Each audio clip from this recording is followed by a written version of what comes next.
କଣ କରୁଛନ୍ତି କଣ କାର୍ଯ୍ୟକ୍ରମ ସବୁ? ଦେଖନ୍ତୁ ଦୀର୍ଘ 8 ବର୍ଷ ହେଲା ଇଏ କାର୍ଯ୍ୟକ୍ରମ ଚାଲିଛି। ଏବେ ତ ଯେହେତୁ 26 ତାରିଖ ଦିନ ରାମନବମୀ ଶ୍ରୀରାମ ମର୍ଯ୍ୟାଦା ପୁରୁଷ ରାମଚନ୍ଦ୍ରଙ୍କର ସେଦିନ ଏଡେ ବଡ ଭବ୍ୟ ଆୟୋଜନ ସାରା ଭାରତ ବର୍ଷରେ ହଉଛି। ତେଣୁ ଏହାକୁ ଆମେ କେମିତି ଆମର ତଳ ସ୍ତରରେ ଚନ୍ଦ୍ରଶେଖର ଅଞ୍ଚଳରେ କେମିତି କଣ କରିକି କରିବା ପାଇଁ ସେଥିପାଇଁ ଆମର ଗୋଟେ 25 ତାରିଖ ଦିନ କଳସ ଯାତ୍ରା ହବ। ସେଥିରେ 5,000 ଲୋକଙ୍କର ପାଖାପାଖି ସମାଗମ ହେଉଛି। ଖାଇବା ପିଇବା ବ୍ୟବସ୍ଥା ବି ହେଉଛି। କଳସ ଯାତ୍ରା ବି ଅଛି।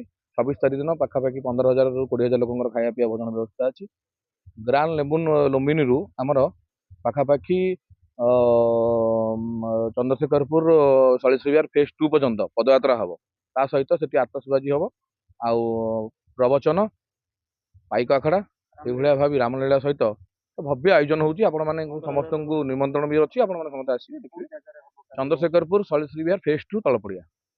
ଆଜ୍ଞା, ମହିଳା ଫହିଳା 2 ଦିନ ମହିଳା କଳସ ଯାତ୍ରା ଦିନ ମା ମାନଙ୍କର ସମାଗମ ହବ।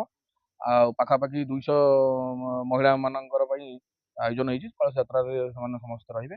ଆଉ ତ ସାରା ଭାରତ ବର୍ଷ ସାରା ପୃଥିବୀର ଦେବତା ହଉଛନ୍ତି ଶ୍ରୀରାମ। ତେଣୁ ଆଜିକା ସମାଜରେ ଆମେ ରାମଚନ୍ଦ୍ରଙ୍କର ତାଙ୍କର ଜୀବନଶୈଳୀକୁ ପ୍ରକାଶିତ କରିବା ପାଇଁ ଇଏ ଏକ ମାଧ୍ୟମ। ଭଗବାନଙ୍କର କୃପା ଅଛି ଯେ ଆମେ ଏହାକୁ ଲୋକମାନଙ୍କ ପାଖରେ ପହଞ୍ଚି ପାରୁଛୁ। ସେଥିପାଇଁ ଆମେ ଧନ୍ୟ ମନେ କରୁଛୁ। କେତେ ସମୟରେ ଆରମ୍ଭ ହବ କଳସ ଯାତ୍ରା କଣ କାର୍ଯ୍ୟକ୍ରମ ଟାଇମିଂ? ଦେଖନ୍ତୁ ଆମର ସମୟ ବର୍ତ୍ତମାନ 25 ତାରିଖ ଦିନ ଆମର ସମୟ ଦିଆହେଇଛି 3ଟା ବେଳକୁ ଦିଆହେଇଛି। ବୁଧବାର ଅଛି ଆଉ କଳସ ଯାତ୍ରା ପାଇଁ। ତାପରେ ପ୍ରବଚନ ଅଛି 7ଟା ବେଳକୁ 25 ତାରିଖ ଦିନ ବୁଧବାର ଦିନ। ପାଇକ ଆଖଡ଼ା ଅଛି 9ଟା ବେଳକୁ ବୁଧବାର।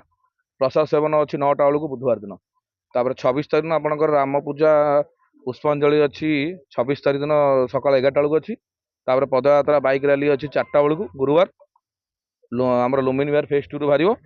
ଆଉ ତେଣୁ ଆପଣମାନେ ସମସ୍ତଙ୍କୁ ନିମନ୍ତ୍ରଣ ଅଛି। ପ୍ରସାଦ ସେବନ 8:30 ବେଳକୁ ରଖାହେଇଛି।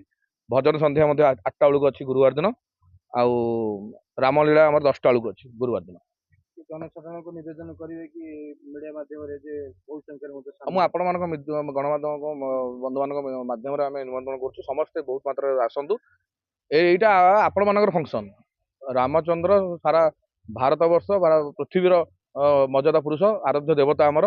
ସମସ୍ତେ ଆମେ ଏକଜୁଟ ହବା। ଦେଖନ୍ତୁ ଅଯୋଧ୍ୟାରେ ଭବ୍ୟ ମନ୍ଦିର ତିଆରି ହେଇଛି। କୋଉଭଳିଆ ଭାବେ ଆମର ଯୋଉ ଲଢେଇ ଲମ୍ବା ସମୟ ଧରି ଚାଲିଥିଲା ତାର ଅନ୍ତ ଘଟିଛି। ଶେଷରେ ଆମେ ବିଜୟ ହେଇଛେ। ତେଣୁ ଏଇ ସମସ୍ତଙ୍କୁ ଉତ୍ସାହ କରିବା ପାଇଁ, ଆମମାନଙ୍କୁ ଉତ୍ସାହ କରିବା ପାଇଁ ଆପଣମାନଙ୍କର ନିମନ୍ତ୍ରଣ, ମାନେ ଆପଣମାନଙ୍କର ଆଶୀର୍ବାଦ ନିତ୍ୟାନ୍ତ କାମନା। ଆପଣମାନେ ସମସ୍ତେ ଆସନ୍ତୁ। ଏତିକି ଆମେ ଆପଣମାନଙ୍କ ମାଧ୍ୟମରେ ଜଣାଉଛୁ। ବିକାଶ ମହାନ୍ତି, ମୁଁ ଶ୍ରୀରାମ ସେନାର ସ୍ପୋକ୍ ପର୍ସନ ଅଛି। କଣ କହିବି, କାର୍ଯ୍ୟକ୍ରମ ତ ଚାଲିବ, କଣ ଖାଲି ଯେତିକି ରହିଛି ଉଦ୍ଦେଶ୍ୟ କଣ ରହିଛି, କେତେ ମଧ୍ୟରେ ପାଳନ ହଉଛି? ଉଦ୍ଦେଶ୍ୟ ତ ଏହା, ଭଗବାନଙ୍କ ପାଇଁ ଆମେ କରୁଛୁ। ଶ୍ରୀରାମଙ୍କ ପାଇଁ ଆମର ଗୋଟେ ହୃଦୟ ଭିତରେ ଗୋଟେ ଭଲ ପାଇବା, ଗୋଟେ ଆସ୍ଥା ରହିଛି। ଆମେ ସମସ୍ତେ ଯୁବକ ଆଉ ଏ ଅଞ୍ଚଳର ସମସ୍ତେ ଭାଇମାନେ ମିଶିକି ପୂଜାକୁ 8 ବର୍ଷ ହେଲାଣି କରି ଆସୁଛୁ ଏବଂ ଏ ବର୍ଷ ତାକୁ ଆହୁରି ଭବ୍ୟ ହିସାବରେ କରିବା ପାଇଁ ଆମେ ଚେଷ୍ଟା କରୁଛୁ।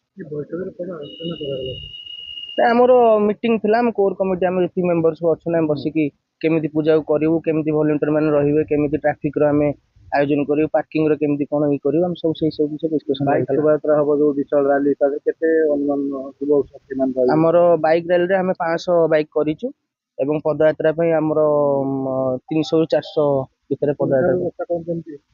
ନାଇଁ, ସେଟା ତ ଆମ ଭଲ୍ୟୁଣ୍ଟର ମାନେ ଅଛନ୍ତି। ଆମେ 200 ରୁ 250 ପାଖାପାଖି ଆମେ ଭଲ୍ୟୁଣ୍ଟର ଅଛୁ। ନିଜେ ସବୁ ସ୍ପଟରେ ଉପସ୍ଥିତ ରହିକି ସବୁ ମ୍ୟାନେଜମେଣ୍ଟ କରିବୁ ଏବଂ ପୁଲିସ ମାନେ ଭାଇମାନଙ୍କର ବି ସାହାଯ୍ୟ ପାଇଁ ଆମେ ତାଙ୍କୁ